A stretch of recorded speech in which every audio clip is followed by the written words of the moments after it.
சித்தம்போக்கு சிவன்போக்கு என்று சொல்கிறார்கள். அதாவது சித்தம் என்பதை உள்ளம், மனம் என்று பொருள் கொள்ளலாம்.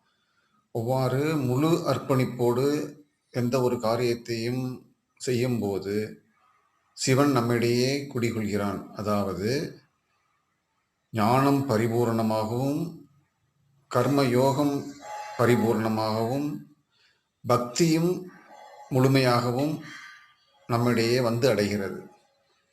அவ்வாறு செய்யக்கூடிய அந்த காரியத்தின் மூலம் ஒரு தெளிவு நம்மிடையே பிறக்கிறது. இதைத்தான் சித்தர்கள் ஐம்புலங்களையும் அடக்கி ஞானிகளாக நம்மிடையே உலாவிக் கொண்டிருக்கிறார்கள். அந்த சித்தர்களினுடைய வழிமுறையே சித்தம்போக்கு சிவன்போக்கு என்று ஆகிறது.